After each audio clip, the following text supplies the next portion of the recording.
السلام علیکم ورحمۃ اللہ وبرکاتہ۔ وعلیکم السلام ورحمۃ اللہ۔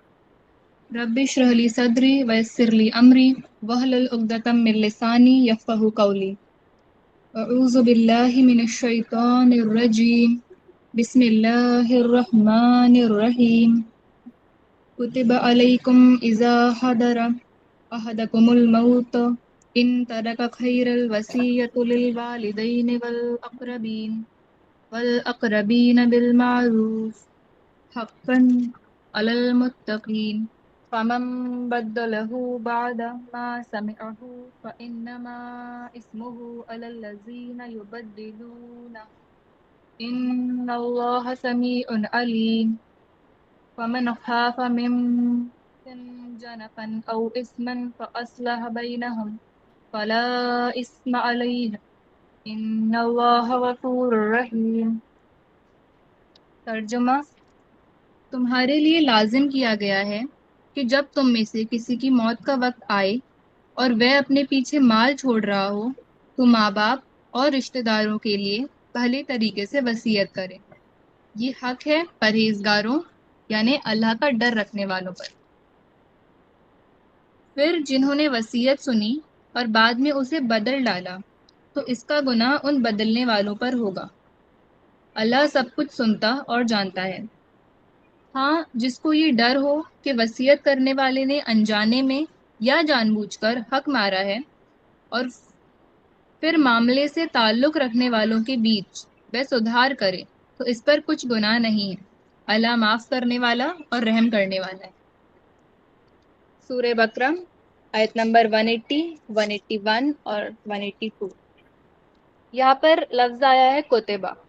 کتبہ ہم سمجھ سکتے ہیں جہاں پر کوئی شے فرض کی جاتی ہے، کوئی شے لازم کی جاتی ہے، وہ کتبہ ہے۔ اس لیے شریعت میں بھی اگر ہم دیکھیں تو شریعت کے لیے جو لفظ ہے قرآن میں وہ الکتاب ہے، اس معنی میں کہ اس میں شریعت ہے، خدا بندی پوری موجود ہے۔ اب ان آیتوں میں یہ جو آیتیں ہیں یہ فرسٹ سٹیپ ہے، ہم کہہ سکتے ہیں پہلا قدم تھا کہ وراثت کے لیے کوئی قانون آیا۔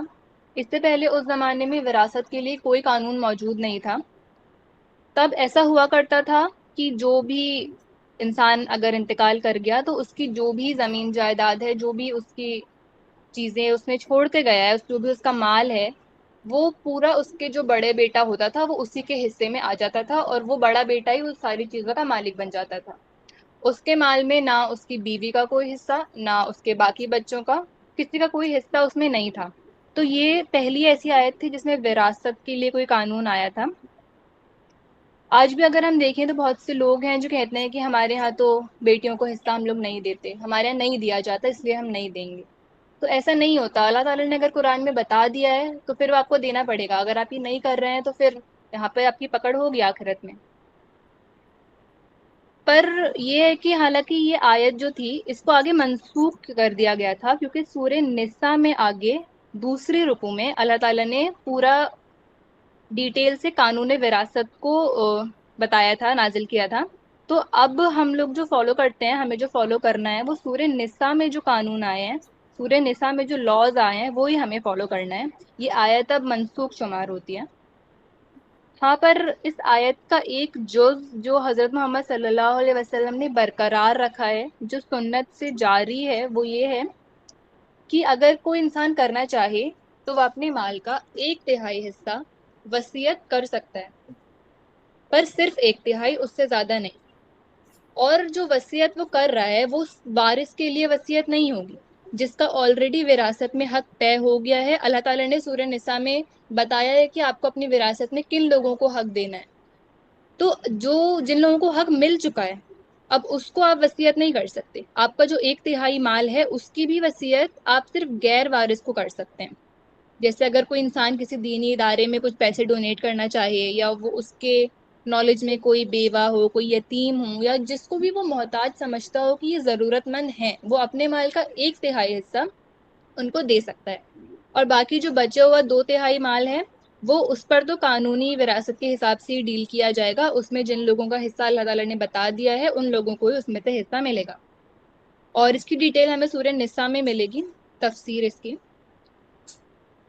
صحیح بخاری اور صحیح مسلم میں اس کے ریگارڈنگ حدیث ہے. صحیح بخاری میں 1295 نمبر پر اور صحیح مسلم میں 1628 نمبر پر کہ وہ اپنے مال کا 2/3 حصہ خیرات میں دینا چاہتا تھا، لیکن نبی صلی اللہ علیہ وسلم نے فرمایا 1/3 اور 1/3 بہت زیادہ ہے. اپنے وارثوں کو مالدار چھوڑ دینا اس سے بہتر ہے کہ انہیں محتاج چھوڑ کر دوسروں سے بھیک مانگیں. یعنی اگر آپ کو خیرات کرنا ہے تو آپ 1/3 کر سکتے ہیں، باقی مال جو آپ کے وارث ہیں ان کے پاس ہی جائے گا. اور اس کے بعد اللہ تعالیٰ بولتے ہیں کہ اور یہ حق ہے پرہیزگاروں پر، یعنی اللہ سے ڈرنے والوں پر. اب اگر ہم پہلے تو یہ دیکھیں کہ ہم پرہیزگار ہیں، اگر ہم پرہیزگار نہیں ہیں تو پھر یہ آیتیں ہمارے اوپر اپلیکیبل نہیں ہیں، پھر ہم اپنی مرضی سے جس کو چاہیں اپنا مال دے سکتے ہیں. اگر ہم پرہیزگار ہیں تب پھر ہمیں اس حساب سے چلنا ہے جیسا کہ اللہ تعالیٰ بتا رہے ہیں. اس کے ایک اور حدیث صحیح بخاری میں 2738 نمبر پر اور صحیح مسلم میں 1627 نمبر پہ ہمیں ملتی ہے. عبداللہ ابن عمر سے روایت ہے کہ رسول اللہ صلی اللہ علیہ وسلم نے فرمایا کسی مسلمان کے لیے جائز نہیں ہے کہ اس کے پاس کچھ وصیت ہو اور وہ 2 راتیں قیام کرے بغیر اس کی آخری وصیت اور وصیت لکھے، اس کے پاس وہ وصیت لکھ کر اپنے پاس تیار رکھے. تو حدیثوں سے بھی یہ ثابت ہے اور قرآن میں تو ہمیں ملتا ہی ہے.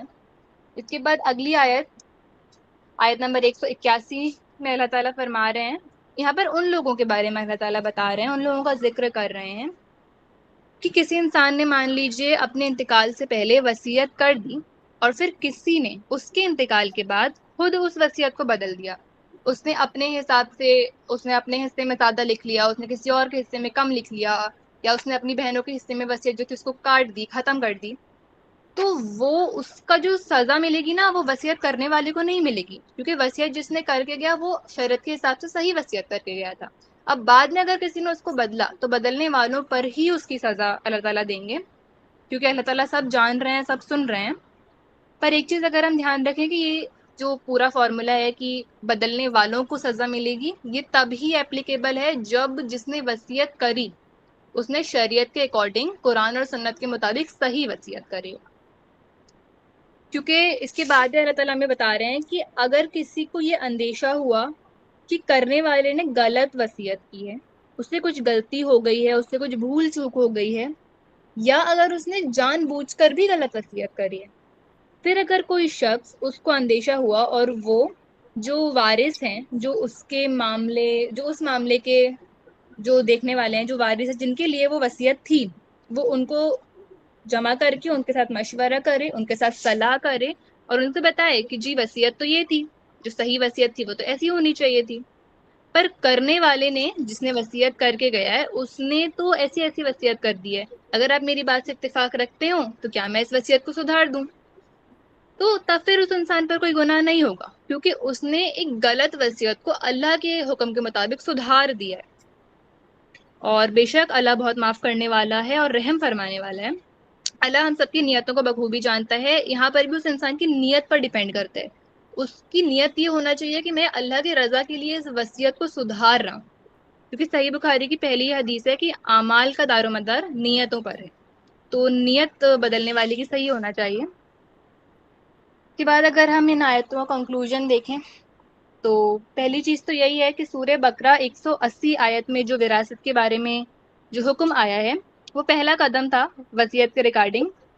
اور اس وقت قانون کیونکہ تھا نہیں تو اس وقت وہ چلتا تھا، پر اب کیونکہ اللہ تعالیٰ نے سورہ نساء میں ہمیں اچھے سے ڈیٹیل سے بتا دیا ہے کہ ایسے ایسے قانون وراثت آپ کو فالو کرنا ہے، تو اب ہم سورہ نساء میں جو قانون ہے ہم اس کو ہی مانیں گے. اب ہم اس آیت کو نہیں شمار کریں گے. اور سیکنڈ پوائنٹ یہ ہے کہ اگر وصیت کرنے والے نے کوئی بھول چوک ہو گئی ہے اور کوئی اللہ کا نیک بندہ اگر چاہے تو وہ جو وارث ہیں ان کے لیے ان سے مشورہ کر کے اس وصیت کو صحیح کر سکتا ہے، پر اس کی نیت یہ ہونا چاہیے کہ وہ اللہ کے رضا کے لیے صحیح کر رہے ہیں. اور پھر یہ ہے کہ اللہ تعالیٰ ہم سب کو راہ راست پر رکھیں. وآخر دعوانا الحمد للہ رب العالمین. جزاک اللہ خیر.